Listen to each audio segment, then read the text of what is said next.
4 గంటల్లో ఎలాంటి నొప్పి లేకుండా hair transplantation skin and hair clinic.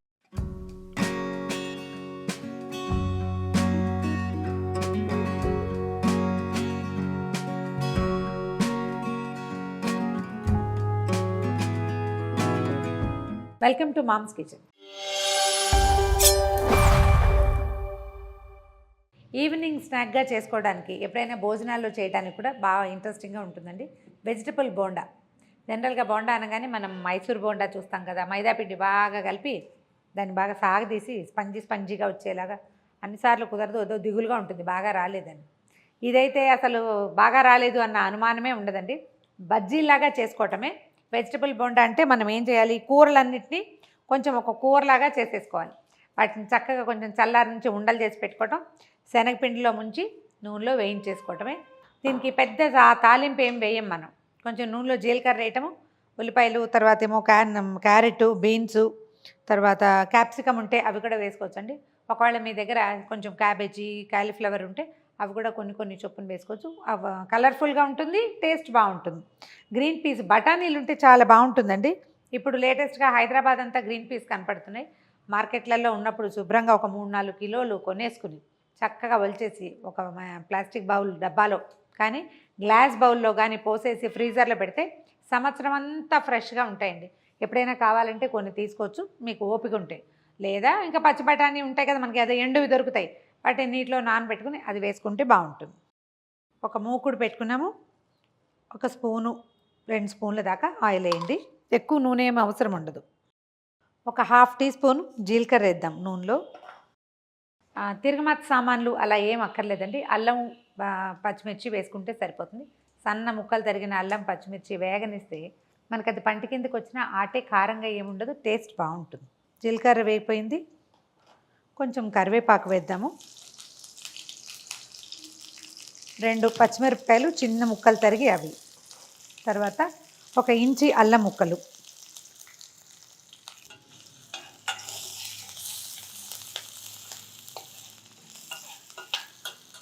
ఇందులో 1 ఉల్లిపాయ ముక్కలు వేద్దాము.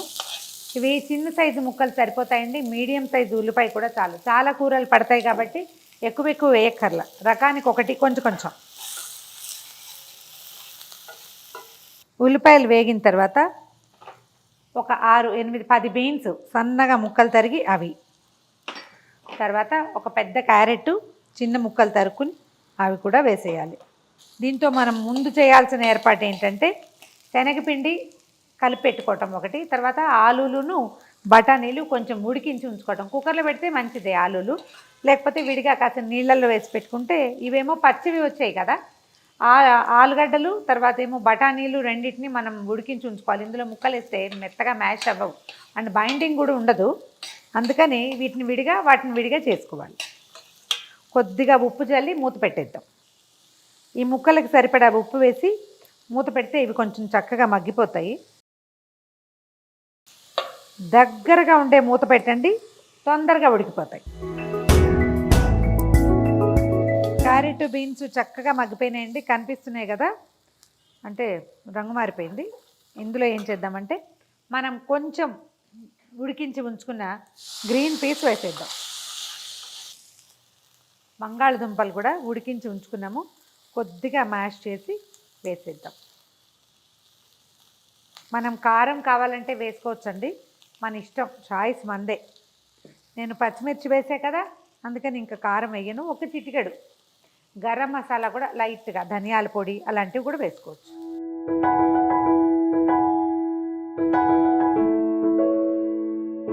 ఇందాక కొంచెం క్యారెట్ ముక్కలు మగ్గడానికి కొద్దిగా ఉప్పేసాం కదా, ఇప్పుడు ఈ మొత్తం పదార్థానికి సరిపడా ఉప్పేసేద్దాము. తర్వాత ఏమో కొంచెం ధనియాల పొడి వేద్దాం, వాసన బాగుంటుంది. మనం దీని మీద కొత్తిమీర అయినా వేసుకోవచ్చు, పుదీనా అయినా వేసుకోవచ్చు, మన ఇష్టం.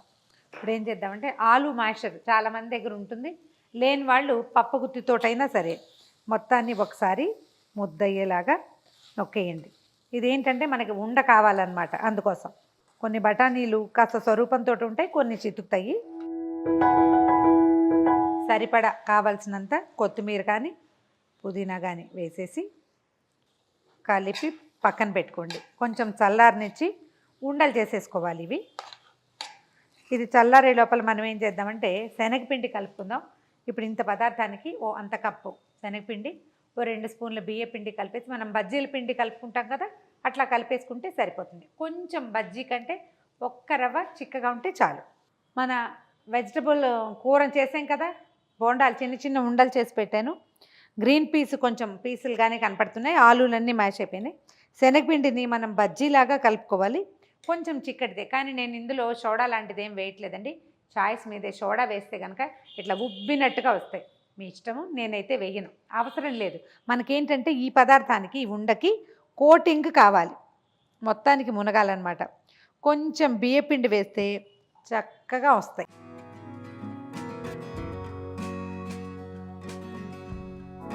కాగిన నూనెలో వేయించేసేయండి, కొంచెం హై ఫ్లేమ్కి కొంచెం తక్కువ, మరి మీడియం కాకుండా మీడియంకి హైకి మధ్యలో పెడితే వచ్చేస్తాయి. బజ్జీలాగా వేసేసుకోవటమే. ఇదేంటంటే మనం బూరెల పిండికి ఎట్లా మొత్తం కోట్ చేస్తాం కదా, అట్లా కోట్ చేసుకోవాలి. వేళ్ళచ్చులు పడకుండా అలాగా వదిలేయాలి. వెంటనే కదపకండి, 1 నిమిషం ఆగి కదిపితే అడుగు ఎక్కడైనా ఆనుకున్నా కూడా వదిలిపెట్టేస్తుంది, చక్కగా వచ్చేస్తాయి. ఇందులో వేసుకునే ఉప్పు కారము అవి మీదే చాయిస్ అండి. అల్లం పచ్చిమిర్చి వేసుకోవచ్చు. ఉప్పు కారం వేసుకుంటే ఏంటంటే మనకు కొంచెం కలర్ఫుల్గా బాగా కనిపిస్తుంది. కొంచెం రంగు వచ్చాక తీసేసేయండి. శనగపిండి వేగిపోతుంది, లోపల కూర ఎలాగో ఉడికిందే కదా, ఇంకేమి ఇబ్బంది లేదు. బోండాలన్నిటినీ పిండిలో ముంచి వేసేసేయండి.